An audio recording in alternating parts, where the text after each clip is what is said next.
Bismillahirrahmanirrahim. Assalamualaikum adik-adik. Gimana kabar kalian? Masih sehat kan? Masih semangat untuk belajar kan? Alhamdulillah. Kesempatan pagi ini kita akan atau Ustadz akan membahas soal-soal UKD kita pada kesempatan minggu yang lalu. Kenapa kok perlu dibahas, Ustadz? Karena biar sebagai penguatan kita, biar sebagai penambah pemahaman kita terhadap materi yang telah kita pelajari. Dan juga kemarin Ustadz menemukan masih ada beberapa jawaban yang kurang tepat. Udah betul sebenarnya, cuman kurang tepat. Oke, cuman sebelum itu seperti biasa Ustadz ingin kita berdoa terlebih dahulu. Silahkan dirapikan duduknya, duduk dengan bersila, tangan dilipat, ditaruh di atas paha. Duduk yang rapi untuk persiapan berdoa. Bagaimana? Udah rapi semuanya? Udah siap untuk berdoa? Oke, kita berdoa sama-sama. Doa sebelum belajar. Allahumma shalli ala Muhammad wa ala ali Muhammad. Raditu billahi rabba wa bil islami dina wa bi Muhammadin sallallahu alaihi wasallam nabiyya. Rabbi zidni ilma warzuqni fahma waj'alni minas sholihin. Allahumma hdini li ahsanil akhlaq la yahdi li ahsaniha illa anta wasrif anni sayyi'aha la yasrifu sayyi'aha illa anta. Allahumma inni as'aluka ilman nafi'an wa rizqan thayyiban wa amalan mutakabbalan. Amin ya rabbal alamin. Alhamdulillah. Dan semoga dengan doa tadi Allah mempermudah kita, Allah memperlancar kita dalam memahami materi atau memahami pelajaran kita pada pagi hari ini. Bahasan UKD IPA kelas 3. Poin A. Menebak nama.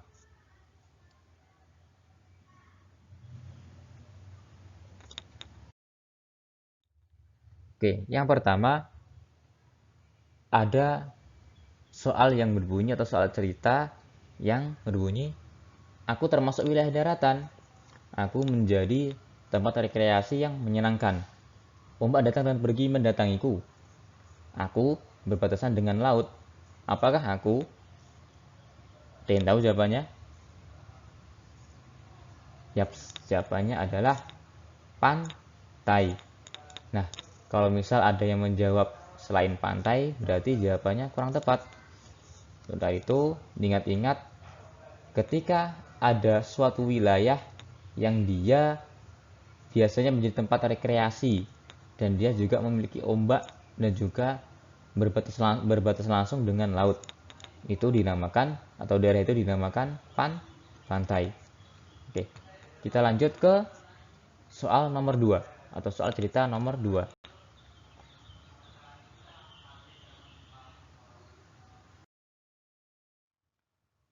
Soal nomor 2. Aku termasuk wilayah perairan. Aku dimanfaatkan nelayan untuk mencari ikan. Airku rasanya asin. Apakah aku? Nah, ini masih sudah benar semuanya. Udah jelas kan? Dia biasanya dimanfaatkan oleh nelayan sebagai tempat untuk mencari ikan. Dan airnya rasanya asin. Jawabannya adalah jawabannya adalah laut. Laut di mana ikan-ikan, di mana biota laut itu hidup. Dan juga tempat di mana para nelayan mencari nafkahnya. Oke, kita lanjut ke soal nomor 3.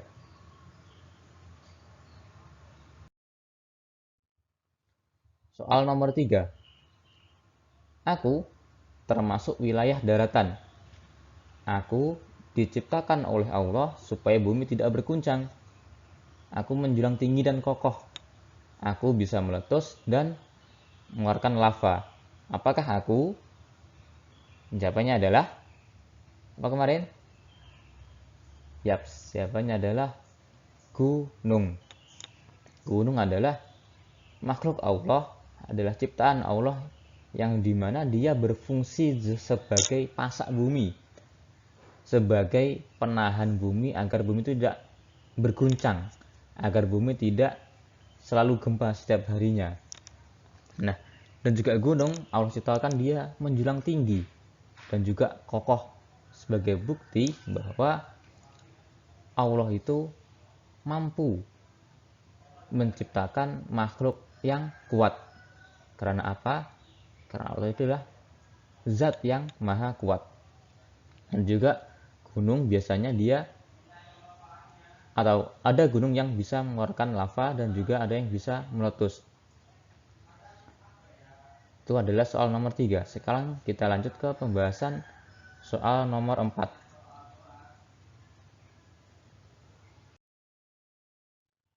Soal nomor 4. Aku termasuk wilayah perairan. Aku mengalir dari dataran tinggi ke dataran yang lebih rendah. Aku bermuara di sungai atau aku bermuara di laut. Apakah aku? Jawabannya adalah yap, jawabannya adalah sungai. Sungai adalah wilayah perairan yang mengalir atau wilayah perairan yang dia mengalir dari tempat yang lebih tinggi ke tempat yang lebih rendah. Dan biasanya sungai itu dia bermuara di laut. Artinya bahwa sungai itu, air sungai itu dia berkumpul atau menuju ke laut. Tentunya bermuara di laut. Oke, kita lanjut ke soal nomor 5. Kita masuk ke soal nomor 5. Aku termasuk wilayah daratan. Aku berbentuk rata. Aku sering dimanfaatkan untuk tempat wisata atau perkebunan. Apakah aku? Ada yang tahu jawabannya? Nah, ada yang menjawab dataran, ada yang menjawab dataran tinggi, dan juga ada yang menjawab dataran rendah. Mana yang betul? Yang tepat adalah atau yang paling betul adalah jawabannya dia adalah dataran tinggi. Mengapa? Karena dataran tinggi adalah wilayah yang cocok untuk perkebunan. Sedangkan dataran rendah dia kurang cocok untuk daerah perkebunan. Karena apa? Karena dataran rendah dia hawanya cenderung hangat dan kurang sejuk atau dingin. Sedangkan dataran tinggi dia cocok untuk daerah perkebunan karena hawanya cenderung sejuk, cenderung dingin. Makanya cocok untuk perkebunan seperti apa? Perkebunan teh misal, perkebunan sayur atau perkebunan apel misal, dan juga seperti tempat untuk menanam sayur-sayuran. Kalau di Ponorogo, dataran tinggi itu semisal Mebel, semisal daerah Pulung, semisal daerah Ngalayun. Nah, dia cocok untuk daerah perkebunan karena apa? Karena wilayahnya cenderung berhawa sejuk atau dingin. Sedangkan kalau dataran rendah seperti daerah Siman, daerah Kauman, daerah Ponorogo atau daerah Babatan misal, dia kurang cocok untuk perkebunan karena hawanya cenderung hangat dan kurang dingin. Oke, seperti itu ya. Jadi jawaban yang tepat adalah dataran tinggi, bukan dataran rendah, tapi yang tepat adalah dataran tinggi. Oke, kita lanjut ke soal nomor 6.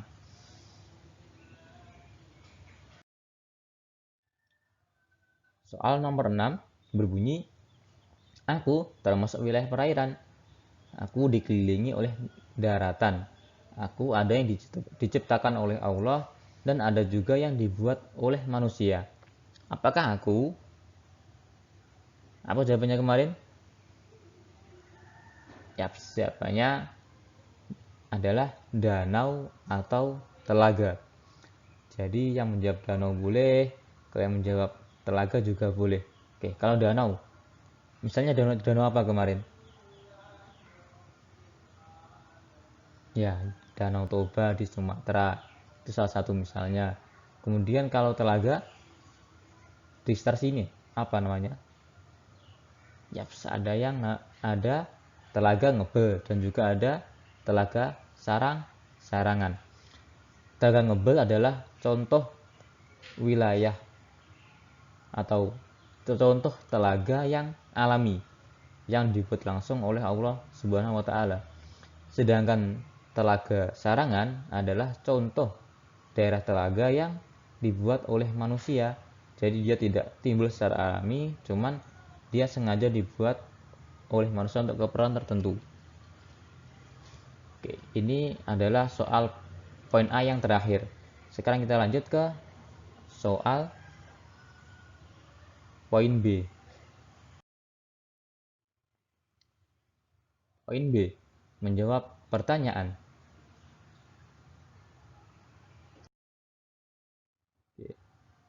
Sebutkanlah atau sebutkan 4 ciri-ciri lingkungan yang sehat. Ada 4. Jadi lingkungan yang sehat itu dia memiliki 4 ciri-ciri. Apa aja kemarin? Yang pertama, ya, yang pertama ada cirinya adalah bersih dan tidak ada sampah yang berserakan. Jadi lingkungan yang sehat, pertama dia harus bersih dan juga dia harus tidak ada sampah yang berserakan di mana-mana. Itu yang pertama. Yang kedua, udaranya bersih dan juga segar. Artinya lingkungan yang sehat adalah lingkungan yang jauh dari tempat atau tempat timbulnya polusi udara. Dia jauh dari pabrik, dia jauh dari tempat-tempat industri. Dan yang ketiga, bahwa lingkungan yang sehat dia memiliki banyak tumbuh-tumbuhan, entah itu bunga, entah itu pepohonan atau lain sebagainya. Pokok sekitarnya dia dipenuhi oleh tumbuhan sehingga mata memandang menjadi segar. Yang keempat, saluran airnya lancar. Artinya orang yang tinggal di lingkungan sehat atau lingkungan yang sehat itu memiliki sungai atau kali kalau bahasa Jawanya yang lancar dan tidak tersumbat. Karena apa? Karena orang yang tinggal di lingkungan yang sehat, mereka suka membuang sampah pada tempatnya dan tidak suka membuang sampah sembarangan. Maka dari itu, saluran air mereka itu lancar, tidak tersumbat sehingga air mengenang di mana-mana. Ini adalah 4 ciri dari lingkungan yang sehat. Yang pertama ada bersih, yang kedua udaranya bersih dan segar, yang ketiga banyak tumbuh-tumbuhan, dan yang keempat saluran airnya lancar. Kita lanjut ke soal nomor 2. Sebutkan 4 ciri-ciri lingkungan yang tidak sehat. Apa aja kemarin ciri-cirinya? Yang pertama ada lingkungan yang tidak sehat biasanya memiliki banyak sampah yang berserakan. Maju 1 meter, isinya sampah, ketemu sampah, mundur lagi 1 meter atau 2 meter, ketemu sampah lagi, geser ke kiri dikit, ketemu sampah, geser ke kanan dikit, ketemu sampah. Nah, itu adalah ciri-ciri lingkungan yang tidak sehat. Artinya dia banyak sampah yang berserakan di mana-mana. Karena orang yang tinggal di lingkungan yang tidak sehat, dia suka buang sampah sembarangan. Dia tidak suka membuang sampah tepat pada tempatnya. Karena itu, kalau kalian ingin tinggal di tempat yang sehat, maka buanglah sampah pada tempatnya. Jangan membuang sampah sembarangan. Oke, yang kedua, udaranya kotor, penuh dengan asap dan juga debu. Artinya, lingkungan yang tidak sehat adalah sebuah lingkungan yang dekat dengan sumber polusi udara. Biasanya dia dekat dengan pabrik atau tempat industri yang lain. Sehingga apa? Sehingga udaranya dipenuhi dengan asap dan juga banyak debu dari kendaraan yang lalu lalang. Yang ketiga, gersang, tidak ada tumbuhan. Artinya di tempat yang tidak sehat itu dia minim sekali tumbuhan, minim sekali pepohonan juga, dan juga minim sekali bunga-bungaan misalnya. Dan juga tidak ada inisiatif bagi mereka untuk menanam pohon, untuk menanam tumbuhan. Nah, karena itu kalau kalian suka tempat yang sehat, maka tanamlah pohon, maka tanamlah tumbuh-tumbuhan yang bisa menyegarkan mata. Yang keempat, atau ciri yang terakhir dari lingkungan yang tidak sehat adalah saluran airnya tidak lancar, sehingga hal ini menyebabkan tempatnya mudah banjir, tempatnya mudah tergenang air ketika hujan. Karena apa? Karena saluran airnya penuh dengan sampah yang menghalangi aliran air, sehingga ketika ada air banyak datang, maka saluran tersebut tersumbat, sehingga menyebabkan banjir, menyebabkan genangan air yang banyak. Nah, ini jadi adalah 4 ciri-ciri dari lingkungan yang tidak sehat.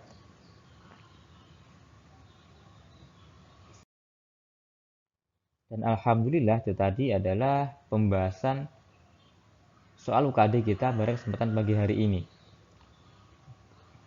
Maka dari itu, sebelum kita berpisah, Ustadz ingin kita berdoa terlebih dahulu. Oke. Silahkan dirapikan duduknya sebelum kita berdoa. Dirapikan duduknya, dipersiapkan untuk berdoa. Saya tunggu ya. Sudah siap? Oke, kita berdoa sama-sama. Doa setelah belajar. Allahumma sholli ala Muhammad wa ala ali Muhammad.